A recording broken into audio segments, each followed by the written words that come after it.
Terangnya matahari yang bertugas sore ini menyiratkan bahwa seolah dia mengerti apa yang harus dilakukan saat menemani saya jalan-jalan. Dan tahukah Anda, sekarang saya sedang ada di mana nih? Yap, dengan nuansa persawahan seperti ini, rasanya sulit mengatakan bahwa saya sedang berada di Jakarta.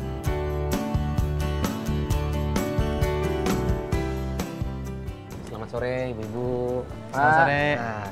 Mas. Selamat sore Pak, dengan siapa nih Pak? Saya Gigin. Pak Gigin? Iya, dengan siapa Mas? Saya dengan Fedi. Oh, Mas Urban Fedi. nih, Pak. Oh iya. Ini tempat pembuatan apa nih sih?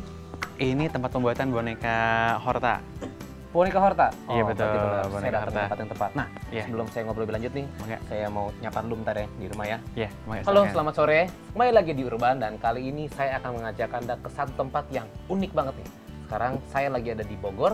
Tempatnya ini daerah apa ya Pak ya? Di daerah Ciamis. Daerah Ciamis. Iya, Ciamis Nah, saya Bogor. mengunjungi sebuah tempat pembuatan namanya boneka Horta. Mungkin di kuping Anda masih agak asing ya. Kalau saya baru pertama kali dengar nih. Pas saya datang ke sini, saya langsung ngobrol sama Pak Gigin ya. Iya. Nah, Pak Gigin, pengen tahu nih, jadi boneka Horta, apa sih sebenarnya boneka Horta itu?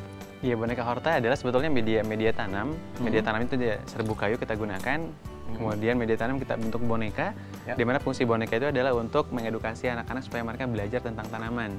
Seperti Oke. itu. Iya, Jadi jadi boneka ini lain daripada yang lain ya? lain daripada Boneka yang ini lain, bisa betul. tumbuh-tumbuhan gitu maksudnya? bisa tumbuh tanaman, betul. Ah. Oke, jadi gimana nih? Ceritanya seperti apa tuh boneka Horta itu? Iya, ini saya ambil satu contoh. Contohnya ini. Ini sebenarnya dibuatnya dari serbuk gergajian kayu, kemudian kita bungkus pakai kain stocking seperti ini. Nah, Oke. tuh, ini ada kain stockingnya. Jadi semua serba stocking. kayu, kemudian juga di sini ada benih rumput. Biasanya kita gunakan tanamnya tanaman rumput untuk proses Oke. menumbuhkannya itu. Kemudian kita bungkus pakai wow. stocking, kemudian kita bentuk sesuai dengan yang kita inginkan. Jadi macam-macam Oke. bentuknya. Contohnya ada beberapa bentukan di sini. Oh, ini yang udah contohnya. jadi. Iya, ini jadi ada kodok, kemudian juga di sini ada fig, kemudian nanti kalau misalkan ini kan masih botak ya, masih belum ada rumputnya. Iya. Kemudian nanti kalau misalkan kita buka kemasannya, gitu kan, kemudian nanti tinggal direndam, kemudian disiram setiap hari dia akan tumbuh rumput.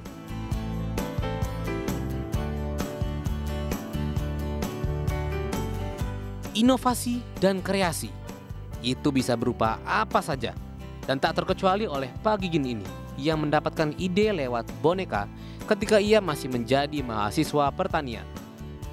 Oke, jadi ini benar-benar sebuah boneka yang unik ya, benar-benar lain daripada yang lain ya Pak ya. Iya, lain daripada Tapi yang saya lain. pengen tahu nih, sebenarnya dari kapan nih Pak Gigin, apakah Pak Gigin sebagai pemilik dan pengusahanya, pengelolanya gitu? Sebetulnya kita buat dari tahun 2004-2005. Kebetulan ini idenya dari teman-teman mahasiswa, idenya juga mungkin dari dosen di IPB. Oh, Betul, kita dari gitu. IPB, betul. Jadi ide awalnya adalah untuk memperkenalkan dunia pertanian. Oh, jadi itu yang menjadi inspirasi awal ya, ingin memperkenalkan Betul, dunia pertanian ke siapa kepada nih? Ke kepada anak-anak anak-anak. atau ke... Iya, kepada anak-anak, tapi dengan cara-cara yang menarik, dengan cara-cara yang Oke. mereka sukai. Jadi sambil bermain, mereka juga bisa sambil belajar seperti itu. Boneka edukatif ini sebenarnya merupakan media pembelajaran biologi.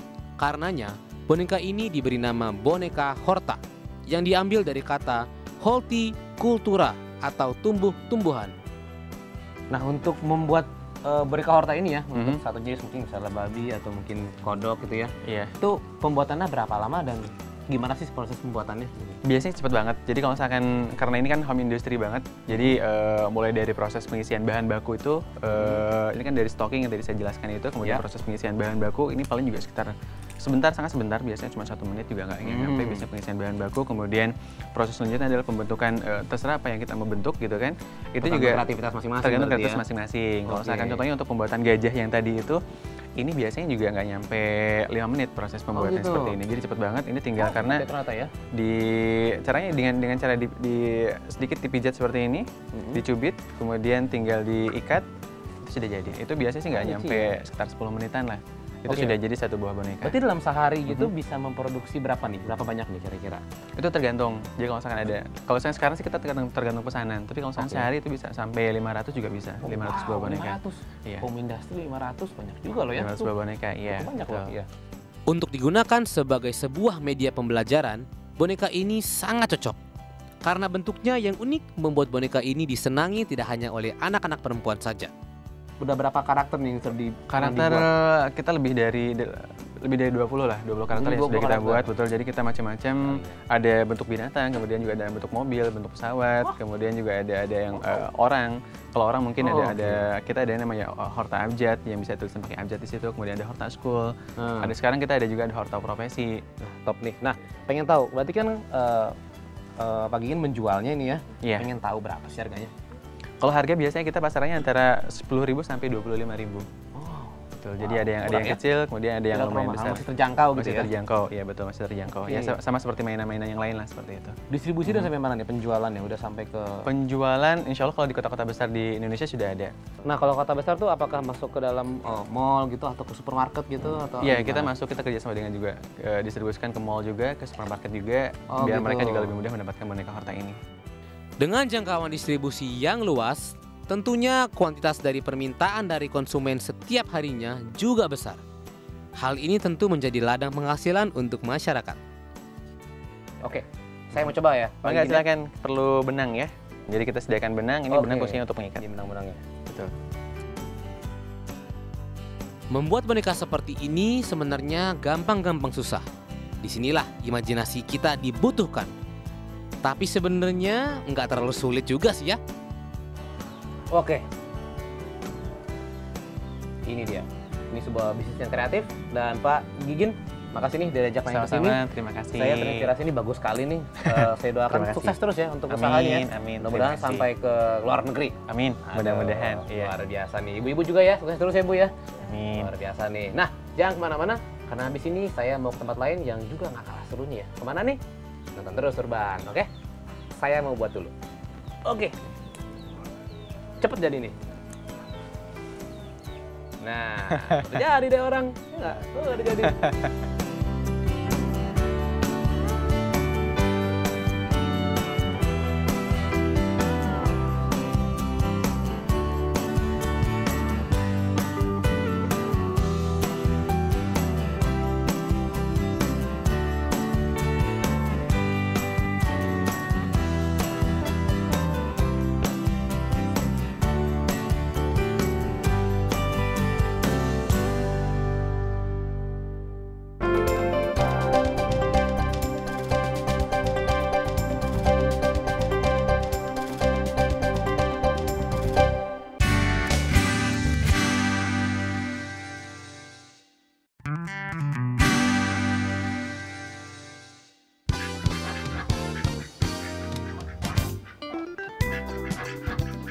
Potong bebek angsa, angsa dikuali.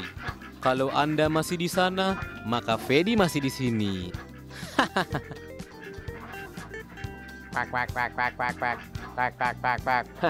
Saya sedang berada di kandang bebek. Kira-kira apa yang mau saya lakukan dengan bebek ini? Mau tahu apa? Mau tahu? Mau tahu? Kita cari tahu sama-sama ya. Karena saya juga nggak tahu. Yuk, kita ke sana gimana? Yuk, yuk, yuk.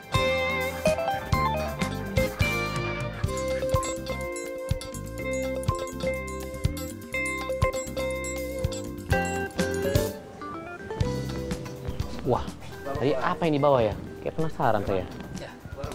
Selamat sore, Pak. Selamat sore. Bapak dengan siapa nih? Hidayat. Pak Hidayat. Saya dengan Fedi, Pak, dari Urban nih. Pengen tahu nih, kan tadi saya habis dari kandang bebek nih. Iya.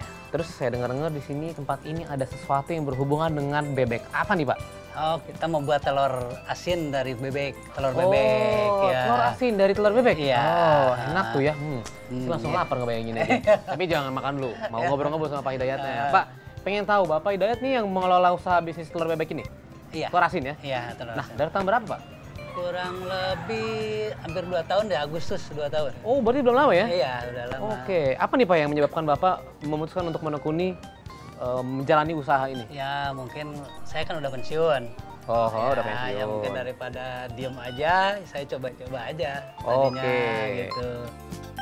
Banyak dari Anda yang pastinya sudah tidak asing dengan telur asin. Maaf, maksudnya tidak asing dengan telur asin. Tapi jika bicara soal pembuatan telur asin, saya yakin banyak dari Anda yang mungkin belum mengetahuinya. Bagaimana Bapak memilih telur bebek yang bagus ya untuk diasinkan gitu, Pak? Ya mungkin kita pertama-tama mungkin yang agak standar ya besarnya. Besarnya. Kedua warna kulit telurnya itu agak kebiru-biruan, abu-abu kebiru-biruan. Jangan Oke. yang putih, kalau yang putih itu agak jelek gitu ya. Oh gitu. Ya. Oh gitu. Nah, itu terus nanti pembuatannya tuh berapa lama Pak dari mentah gitu ya sampai akhirnya jadi kita konsumsi gitu. Kalau dari mentah kita sampai siap sampai direbus kurang lebih 12-13 hari. 12 hari kita ke 13-nya direbus gitu ya.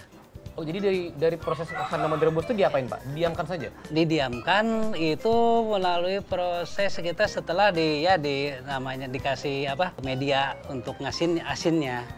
Oke, bebeknya dari mana aja Pak bebeknya? Sekarang sih saya ambil dari Cianjur. Pemilihan telur bebek sebagai objek pengasinan tak lepas dari kontur telur bebek yang memang sangat mendukung. Di samping itu, sisi ekonomis juga menjadi perhitungan dari Pak Hidayat ini. Nah, untuk usaha Bapak ini ya, Bapak menjalankan usaha ini perlu berapa orang nih Pak yang membantu Bapak ya atau ada karyawannya lah gitu? Ya mungkin untuk sekarang ini ya untuk yang ngerjainnya 2 orang, yang untuk pemasarannya 1 orang. Saya boleh nggak nih Pak ya, pengen tahu nih proses pembuatannya ya? Awalnya gimana Ya nih? kita Dari mulai mentah kita ya? mungkin ya telur kita beli ya. Mm-mm. Setelah beli kita untuk sebelum digosok kita rendam dulu lah. Oke, rendam dulu. Kurang lebih 15 menit. Mhm. Setelah udah agak gampang ininya baru kita gosok. Setelah kita udah bersih kita baru dilapis pakai media yang terdiri dari adukan garam dan abu. Nah setelah itu kita setelah dilapis itu kita simpan selama 12 hari gitu. Nah, setelah diceritain nih Pak, saya penasaran. Prosesnya boleh saya lihat nggak Pak? Boleh silahkan. Boleh? Ya Ke silakan. dalam? Boleh ke dalam. Oke. Ayo, Bang. Mari, Ah, kita ke iya, dalam. iya. Yuk.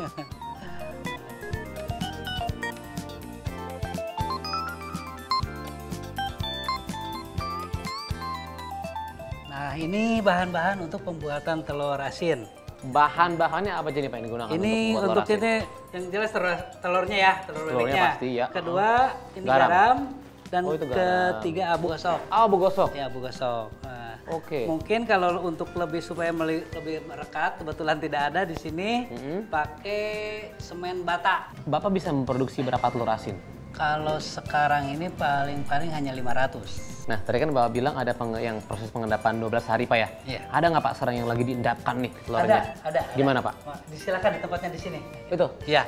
Oke, coba kita lihat yuk kayak apa bentuknya. Sini, yuk.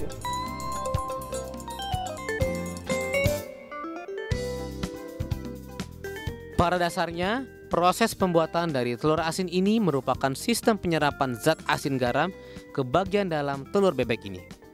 Inilah yang menyebabkan rasa telur menjadi asin ketika dimakan. Secara ilmiah, pemberian garam dimaksudkan untuk menonaktifkan enzim perombak.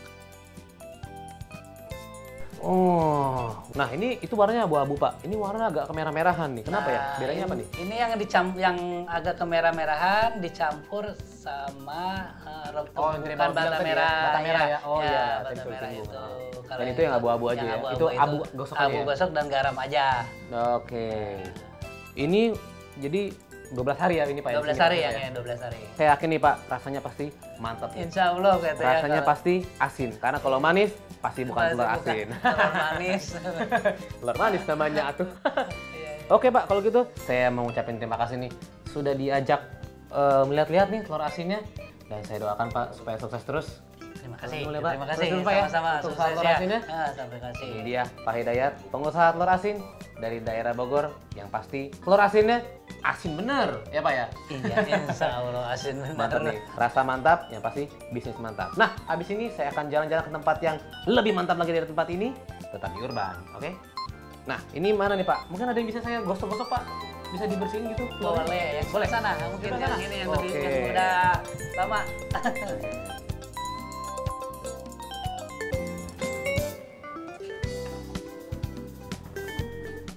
Diapain tuh Mas? Dibersihin. Selain proses pengasinan, proses pembersihannya pun membuat saya penasaran ingin mencobanya.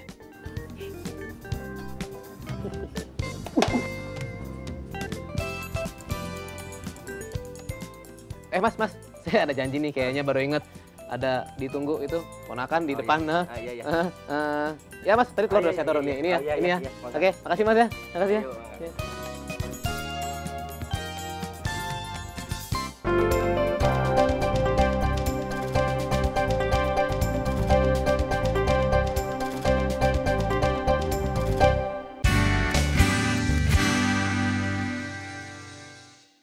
Nah,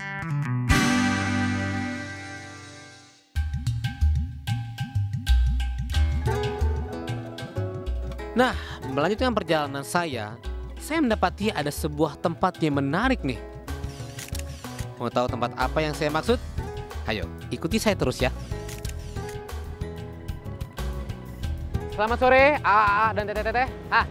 Saya masih di Bogor, dan sebelum kembali ke Jakarta, saya akan mengunjungi sebuah tempat yang berbau kreativitas. Namanya aja, nih, Bogor Kreatif. Nah, katanya nih tempat ini mendaur ulang barang-barang yang tidak terpakai menjadi barang siap pakai. Tentunya menggunakan ini nih, kreativitas. Nah, mau tahu seperti apa barang-barangnya? Untuk itu, mari kita masuk ke dalam. Yuk.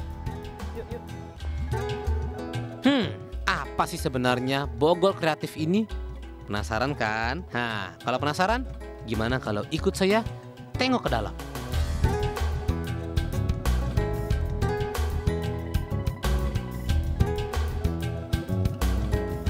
Halo. Permisi Pak, selamat sore. Sore. Saya dengan Fedi nih Pak dari Urban. Iya. Bapak dengan siapa nih Pak? Saya dengan nama saya Nurdin. Nurdin. Cuman sering dipanggil Bim Bim. Nah, Pak Bimim, saya penasaran nih dengan Bogor Kreatif. Jadi sebenarnya Bogor Kreatif itu apa sih Pak?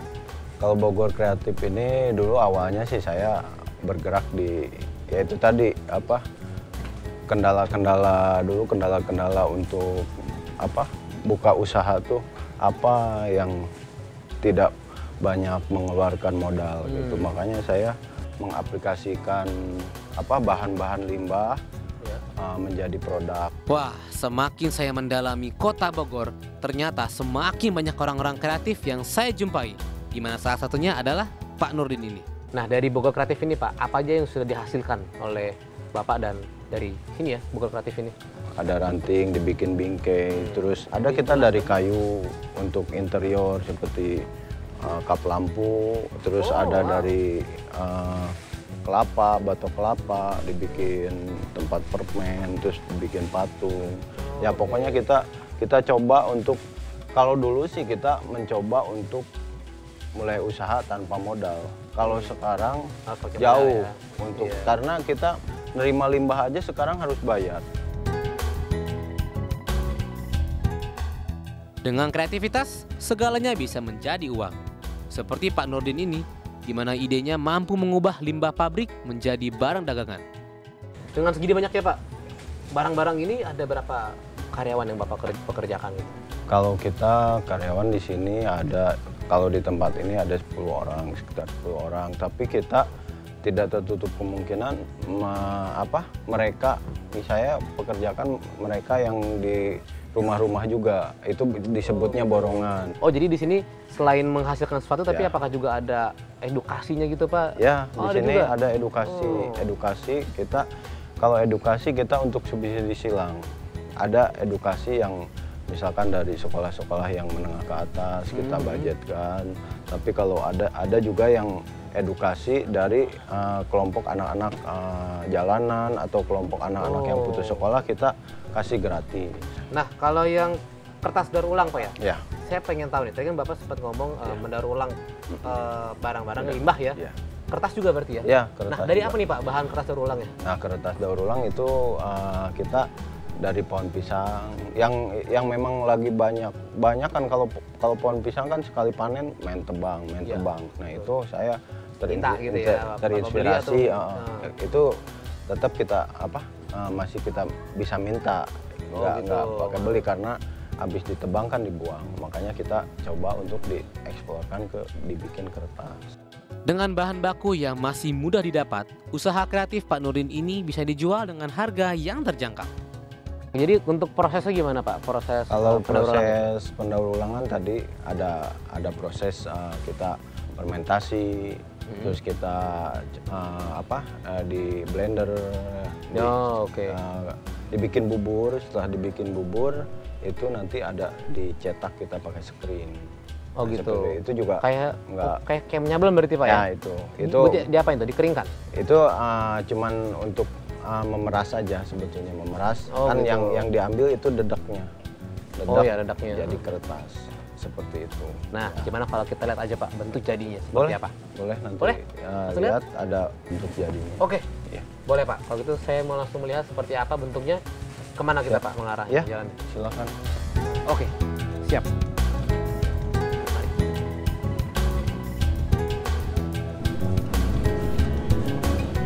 Ini Wah, ini Pak ya? Iya. Kertasnya? kertasnya. Wow. Ini dari pohon pisang semua. Semua di sini? Iya. Ini yang natural, ini pakai warna. Oh, gini. Ada yang pakai warna juga prosesnya. Oh. Untuk Karena- membuat ini berapa lama Pak? Ini ya kalau ini seharian, kita seharian kalau misalkan ini bisa berapa ratus lembar gitu. Oh, cukup banyak ya dalam sehari 100. Mm. Tapi tergantung pesanan Tergantung Pak ya? pesanan. Bisa lebih ya malah ya? Bisa lebih. Ada yang jadi produknya seperti ini. Oh, tempat tisu. Untuk produk-produk seperti ini Pak, Bapak lepas ke pasaran berapa sih Pak harganya? Ini sekitar 25. Oke. Itu kalau lebih banyak kita sampai Sangat murah ya? 50%. Barang-barang Kalau ini. barang-barang ini kita dari Rp1.000 untuk souvenir pernikahan sampai ke ratusan ribu, ada yang bentuk dari kayu itu. Jadi selain ini apa lagi nih Pak yang Bapak Ini karyakan? ada seperti ini, Apa nih? Tempat pensil? tempat pensil. Oh, lucu sekali ya Ini bentuknya. buku diary, ATK. Diary. Oh, Dear Diary. Ini ada album juga, album foto? album foto. Oh, lucu. Sama ini bingkai, bentuk bingkai. Oh, untuk bingkai. Iya. Semua ini dari pelepah pisang. Luar biasa. Wah, mantap banget nih.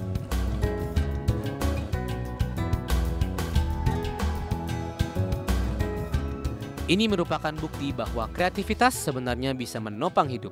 Bahkan, lewat Pak Nurdin ini kita bisa melihat bahwa kreativitas juga bisa berguna bagi hajat hidup orang banyak.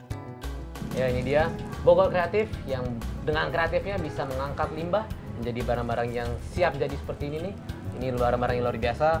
Pak Nurdin alias Pak Bim Bim alias Pak Bom Bom. Terima kasih nih Pak atas Ya, waktunya. terima Sudah kasih. boleh diizinkan Sama-sama. nih bermain ke sini ya. Ya. Luar biasa. Itu aja kunjungan saya hari ini ke Bogor. Saksikan terus Urban di episode selanjutnya karena hanya di Urban yang akan memperkenalkan segala pesona di sekitar kita. Oke? Terima kasih Pak Ya, Nurdin. sama-sama. Saya mau jalan-jalan boleh Pak ya? Lihat-lihat Ya, silakan, silakan. Siap.